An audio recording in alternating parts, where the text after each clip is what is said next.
Assalamualaikum Bang Dula. Waalaikumsalam warahmatullahi wabarakatuh, Mas Ihsan. Alhamdulillah sehat pagi-pagi ini Bang Dula, luar biasa. Bagaimana keadaan Bang Dula di Jakarta, Depok ya pagi ini Bang Dula? Di Depok. Di Depok ya. Hari Jumat ini ada khotbah di mana Bang Dula? Pagi Hari ini saya sepertinya istirahat. istirahat dulu ya, itu penting karena memang ini Covid ini banyak lagi, tapi walaupun tingkat kematian kecil bikin badan pegal-pegal juga Bang Dula. Jaga diri, masker mungkin.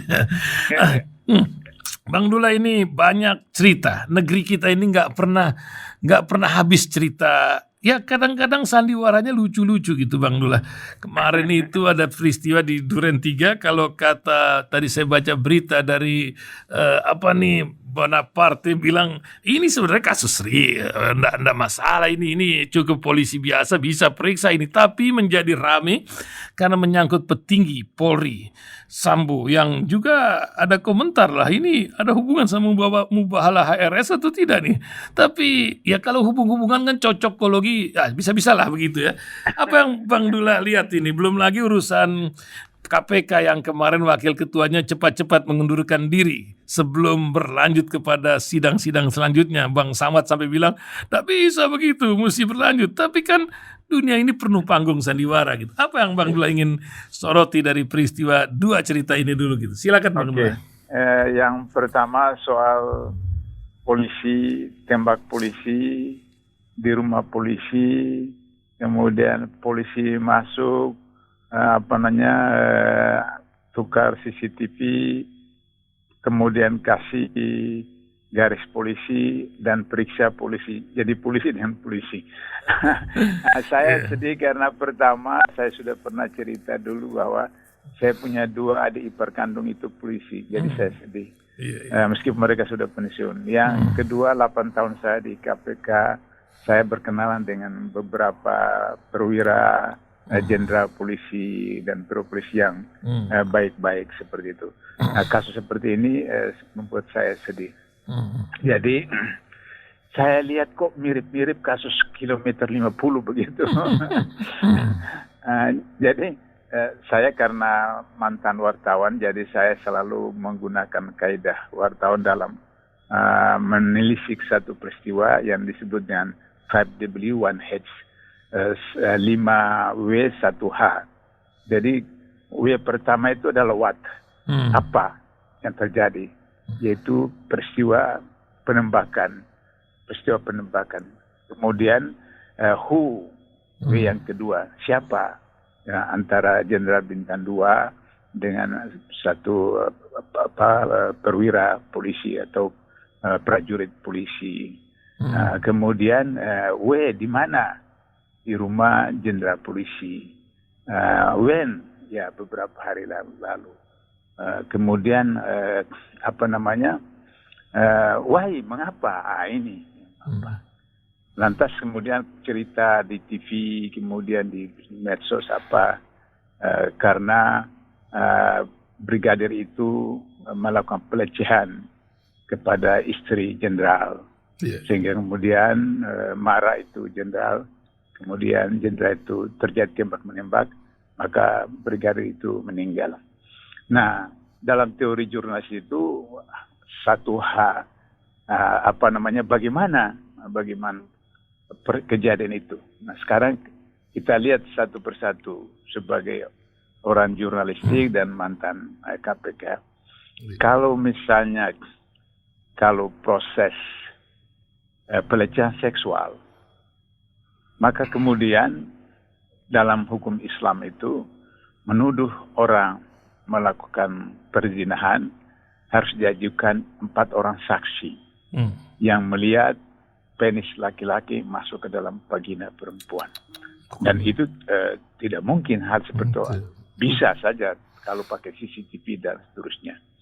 Nah, problemnya adalah kata Pak RT, tadi saya nonton di TV, laporan dari warganya bahwa CCTV itu diganti oleh petugas polisi. Saya terus teringat kasus kilometer 50. Kata polisi, CCTV-nya itu di kilometer 50 itu rusak. Tumben rusak pada waktu kejadian penembakan 6 orang laskar. FPI. Nah, menurut teori, kalau misalnya itu pelecehan, maka kemudian seseorang yang masuk ke dalam rumah orang lain, dia tahu bahwa ini rumah orang biasa, tidak apa-apa. Dia juga orang biasa, jadi dia tidak perhatikan tata krama, disiplin dan seterusnya. Tapi ini yang punya rumah jenderal, yang masuk ini polisi, brigadir. Dia tahu tata krama, disiplin polisi seperti itu. Bagaimana seorang bawahan polisi brigadir bisa masuk ke dalam kamar istri jenderal atasannya? Seperti tidak nyambung seperti itu. Kalau misalnya tidak ada apa-apa antara brigadir ini dengan istri jenderal, seperti itu.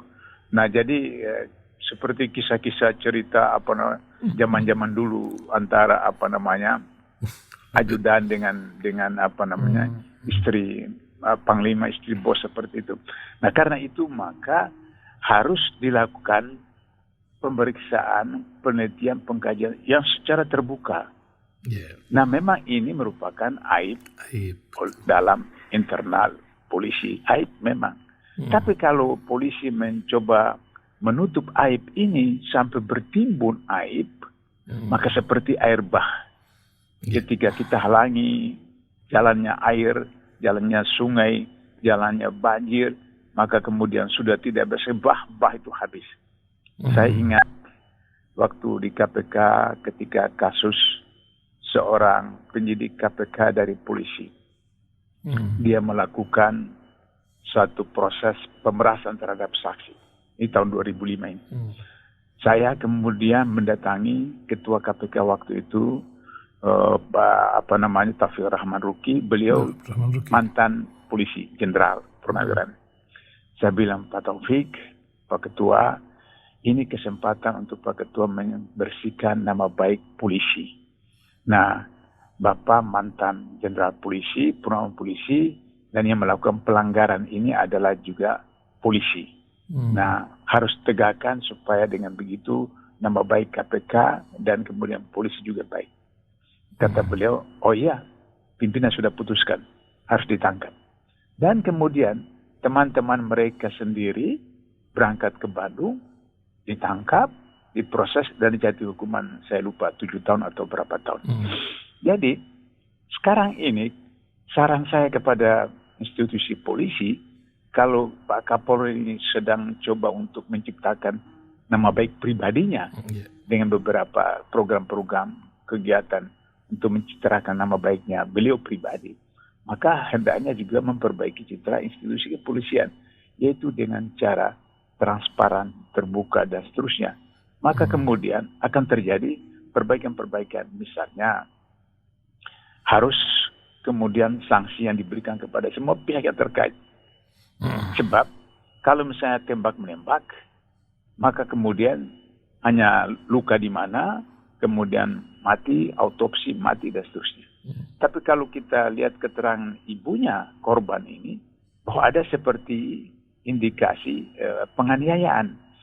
Saya terus teringat lagi kilometer 50. Kilometer 50 bahwa polisi mengatakan itu tembak-menembak. Tapi ketika mayat itu dimandikan oleh keluarganya, 6 orang itu, ada bekas-bekas penyiksaan, penganiayaan, dan seterusnya. Nah, jadi ini apakah kemudian polisi akan mengulangi hal yang sama seperti kilometer 50? Ini menjadi satu hal yang penting bagi penegakan hukum di negara kita. Komnas HAM, apakah Komnas HAM mau melakukan hal yang sama seperti juga peristiwa kilometer 50? Nah, jangan lupa, kalau Komnas HAM terlibat itu berarti pelanggaran HAM. Sebab kalau pidana biasa itu polisi. Tapi kalau Komnas HAM berarti pelanggaran HAM. Nah, pertanyaan yang menarik adalah, kalau satu orang saja yang ditembak brigadir polisi, Komnas HAM turun tangan, menganggap itu pelanggaran HAM, bagaimana 6 orang rakyat biasa yang dibunuh tanpa ada proses hukum, tanpa ada proses pembelaan, dan dengan melalui pengadilan. Terus kemudian Komnas HAM mengatakan itu bukan pelanggaran HAM. Aneh bin ajaib negara Indonesia ini. Jadi oleh karena itu maka pelajaran yang menarik buat saya soal peristiwa polisi tembak polisi ini, jangan-jangan ini salah satu indikator dari Allah bahwa mubahalah yang dilakukan oleh 6 keluarga yang saya lakukan ini mulai membuktikan tanda-tandanya. Saya meminta keluarga 6 korban datang untuk mubahalah dengan kepolisian. Siapa sebenarnya yang bersalah? Dan 6 keluarga datang. Saya undang Polda Jaya. Tidak datang. Saya tunggu sampai 2 jam tidak ada. Maka kemudian mubahalah sepihak.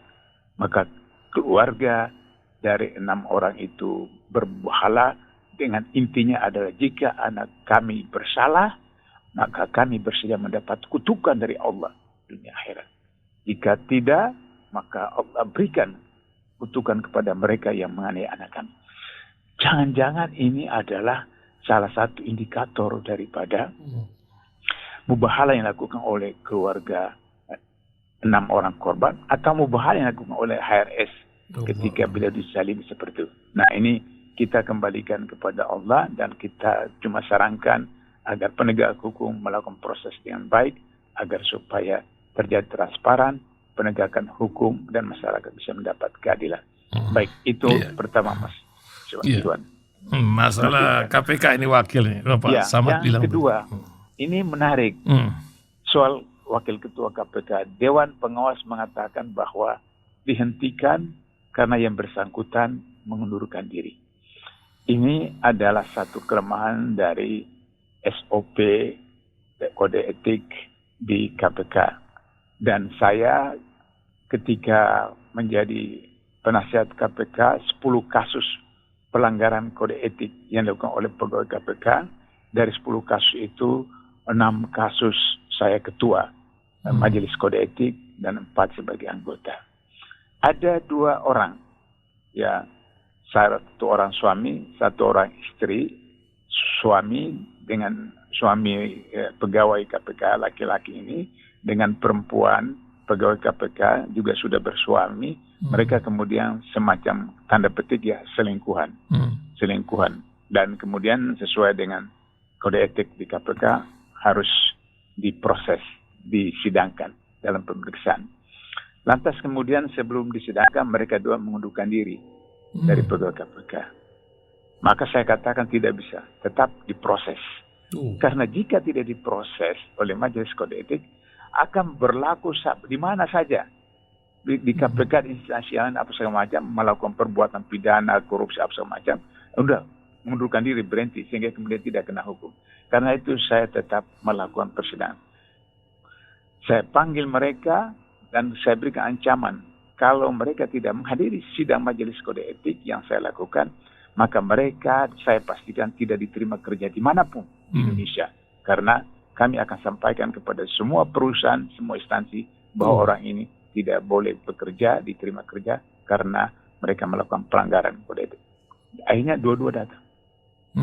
Dua-dua datang dan kemudian sidang dijalankan dan kemudian dia memutuskan ya dipecat karena memang sudah keluar.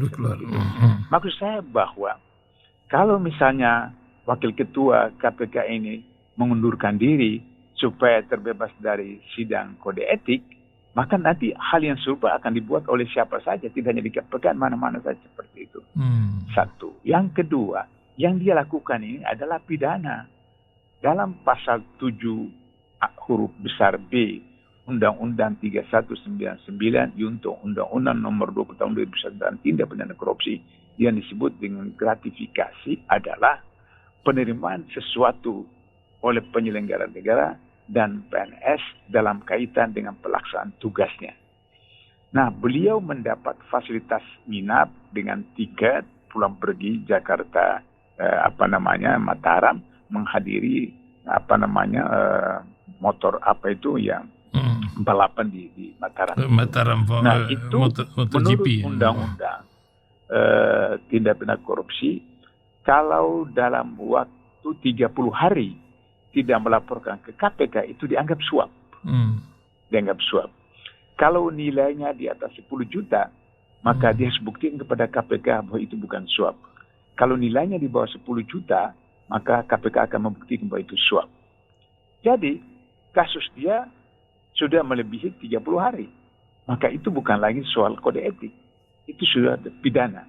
Sehingga seharusnya KPK, baik melalui Direktorat Pengaduan Masyarakat atau Direktorat Penyelidikan, sudah harus melakukan proses pidana. Sehingga dia mengundurkan diri atau tidak menggugurkan pidananya.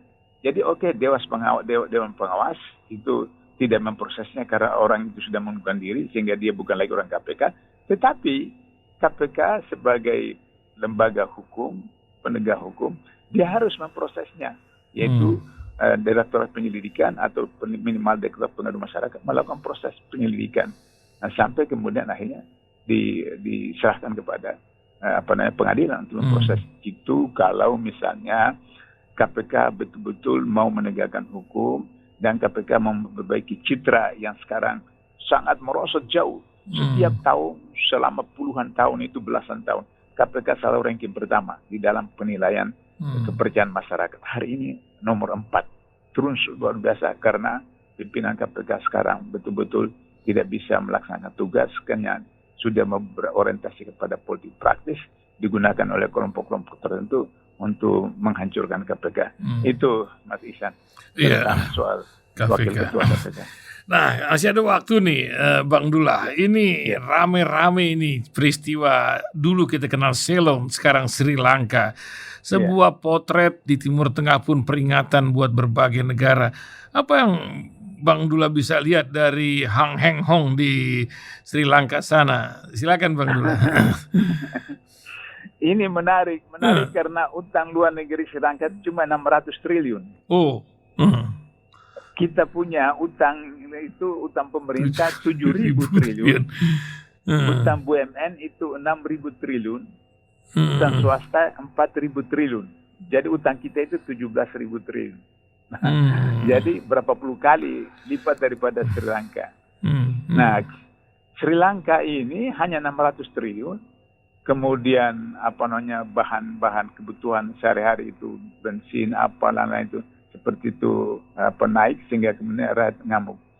Nah, mungkin karena orang Indonesia itu orang baik-baik, orang penyabar seperti itu, sehingga saya berpikir bahwa dulu waktu di SD, SMP sampai SMA, saya tidak percaya bahwa Indonesia itu dijajah 350 tahun. 350 tahun itu kan lama sekali. Kok masa mau dijajah 350 tahun, kemudian tidak melawan, tidak berontak, dan seterusnya.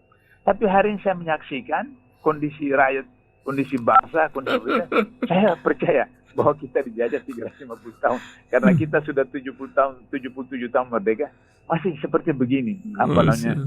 Negara penghasil kelapa sawit terbesar dunia, tapi antri minyak goreng, terus kemudian supir-supir truk antri beli solar. Dan sekarang itu kemudian untuk beli minyak goreng harus pakai aplikasi. Ini apa urusan antara minyak goreng dengan aplikasi seperti ini? Kan proyek bisnis. Untuk punya aplikasi Mas Ihsan harus punya HP.